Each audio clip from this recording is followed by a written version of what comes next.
Hey mes Pixous, ici le Phoenix. Aujourd'hui, retour sur le tome 21 de Valkyrie, Apocalypse.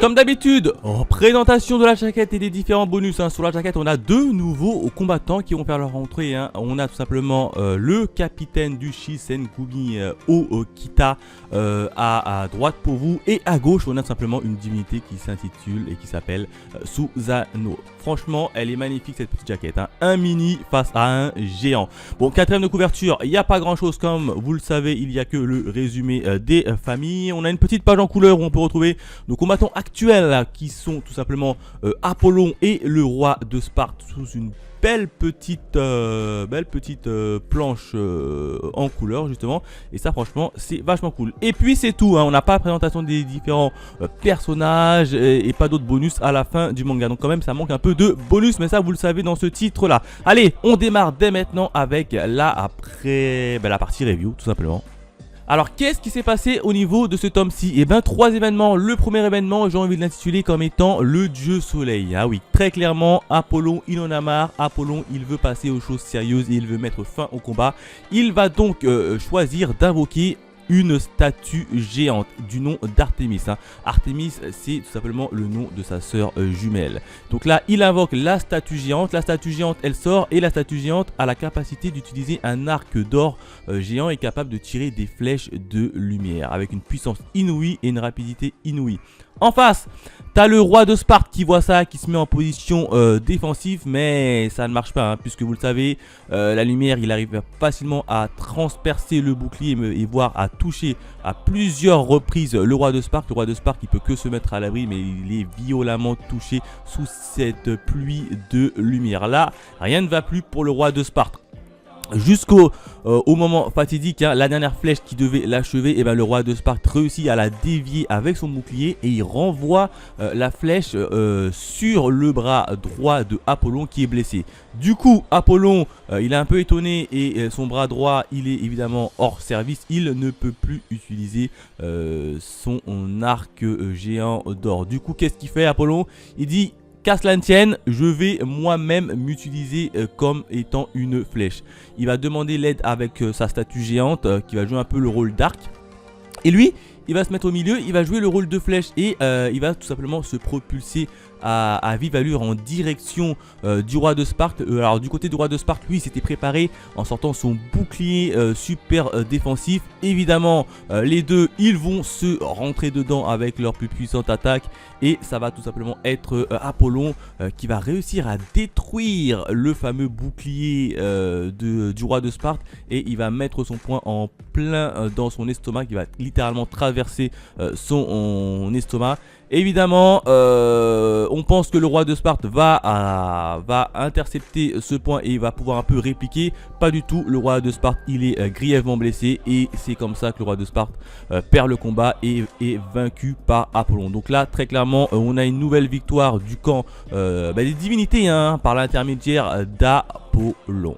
Le deuxième événement, j'ai envie de l'intituler comme étant la réunion. Et oui, après la suite de cette défaite, t'as Brunehilde qui rentre un peu dans ses appartements pour réfléchir à qui sera le prochain combattant. Et elle est énervée, très clairement, elle est énervée. Elle s'est dit, mais qui vais-je pouvoir envoyer, d'autant plus que si jamais ils perdent leurs deux prochains matchs, ils sont condamnés à mourir avec les humains.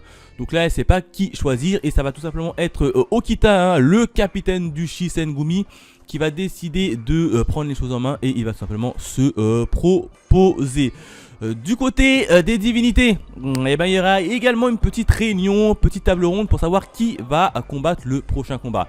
Évidemment, il y a Anubis, le dieu égyptien Anubis va se porter volontaire et va dire ok, ça va être à mon tour, je suis chaud.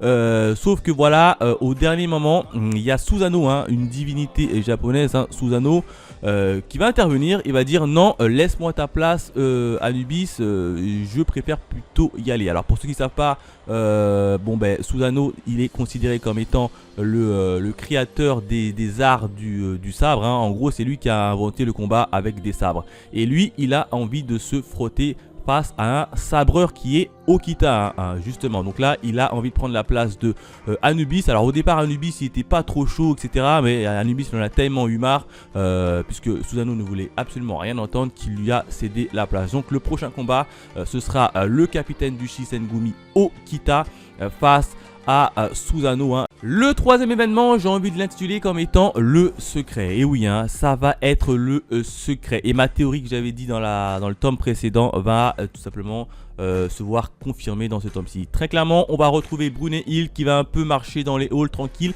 et elle va se faire alpaguer, il n'y a pas d'autre mot à dire, elle va se faire alpaguer par Odin. Alors, dans un premier temps, on pense que c'est Odin qui vient voir Brunhild et qui va un peu discuter avec elle, mais très vite, Brunhild, elle a dit arrête de faire ton gamin, je sais que c'est toi Loki. Donc très clairement, c'était Loki qui était déguisé en Odin. Et puis là, il va avoir une petite aide proposée par Loki envers Brunhild. Elle a dit, il va lui dire très clairement, Brunhild, viens, je vais t'aider, fais pas ça. De toute façon, de toutes les manières, vous êtes condamné à mourir puisqu'il reste que 2 matchs et il reste encore pas mal de personnes assez badass, dont moi, qui ne suis pas encore passé. Donc vous ne pourrez pas gagner le Ragnarok, donc c'est perdu d'avance. Donc je propose mon aide et je pourrais faire en sorte que tu restes en vie, malgré que mon père Odin veut te voir tuer.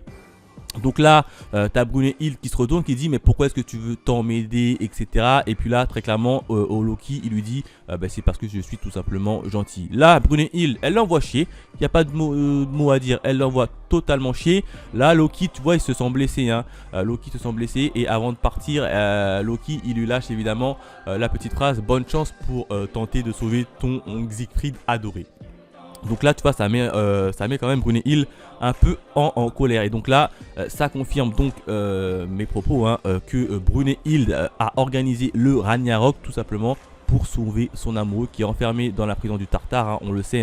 Donc là, tu vois, ça confirme quand même mes propos que j'avais dit dans le tome précédent. Alors, on sait également pourquoi est-ce que Loki... il a proposé l'aide à Brunhild, tout simplement parce qu'il est ring dingue amoureux de Brunhild, à tel point qu'il a construit une poupée à son effigie. Donc vous voyez que Loki, quand même, il en pince beaucoup par Brunhild, et Brunhild l'a littéralement un peu envoyé chier. Il y a une deuxième entrevue qui va être assez importante. L'entrevue la plus importante du manga, je pense que c'est celle-ci. Ça va tout simplement être l'entrevue qui va se voir opposer Odin, cette fois-ci le vrai Odin, face à Bouddha. Alors comme d'hab, t'as Bouddha qui arrive, qui se ramène en version un peu enquêteur.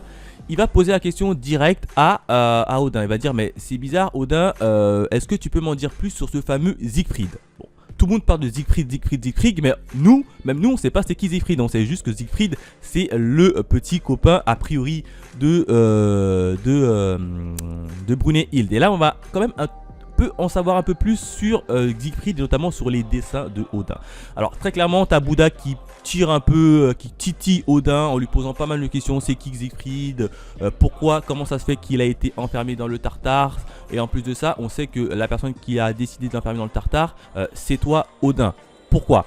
Donc là, direct, on sait que c'est Odin qui a mis Siegfried dans la prison du Tartare. Donc c'est pour ça qu'à mon avis, grosso modo, c'est pour ça qu'il y a vraiment une embrouille entre Odin et Brunhild. Voilà, j'ai changé de terme parce que j'arrivais pas à le dire, tout simplement.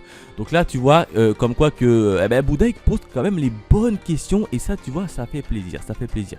Donc là, Odin, il en a un petit peu marre de toutes les questions de Bouddha, d'autant plus qu'on va également en apprendre ce que Siegfried a fait. Grosso modo, Siegfried, il a volé la fameuse épée un peu légendaire de Odin, et il s'en est servi pour tuer le dragon Fenrir, je crois, de Odin.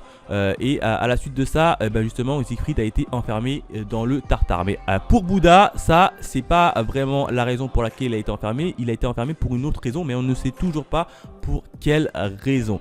Là, Odin, il en a marre, il s'énerve, et vous savez, quand Odin, il s'énerve, et t'as ces oiseaux qui sont un peu sur ses épaules, qui commencent à prendre peur, etc. Et en plus, Odin, il tire une tronche. Ah, franchement, ça fait flipper. Là, Odin, il est prêt à se mettre sous la tronche avec Bouddha. Il sort son arme, il est prêt à foncer sur Bouddha. Et il a fallu l'intervention de qui? Il a fallu l'intervention de Belzébuth. Belzébuth, il arrive. Il sépare un peu le combat entre Bouddha et Odin.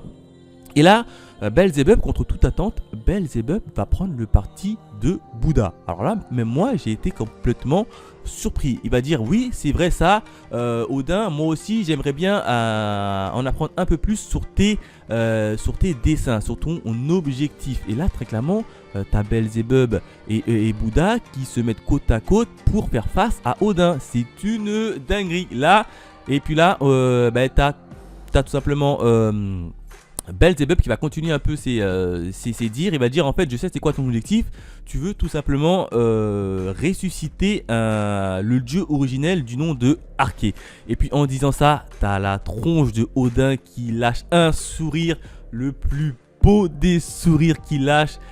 C'est phénoménal et c'est comme ça que l'entrevue se termine dans le manga. Donc très clairement, on a appris quand même pas mal de choses, hein. On sait pourquoi, on comprend que c'est Odin qui a enfermé Siegfried en prison de Tartare.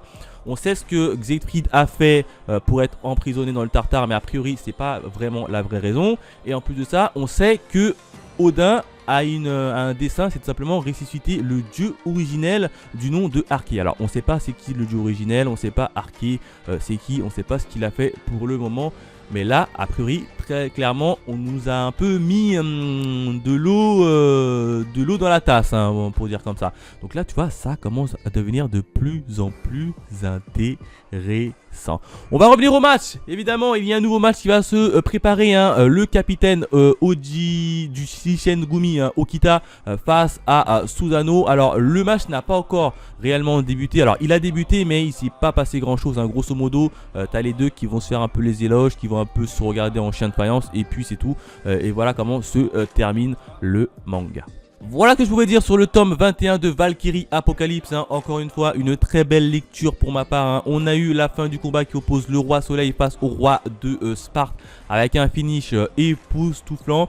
On a eu quelques réponses à nos questions, hein, notamment sur les dessins de Brunehilde qui sont confirmés, hein. Elle souhaite sortir Siegfried de la prison du Tartare, et les dessins de Odin qui lui souhaite ressusciter un certain Arché, le dieu originel. Donc là tu vois, on apprend de plus en plus et ça franchement ça fait plaisir. Et en plus de ça, derrière il y a un troisième combat qui va se passer, hein, le combat des brotteurs.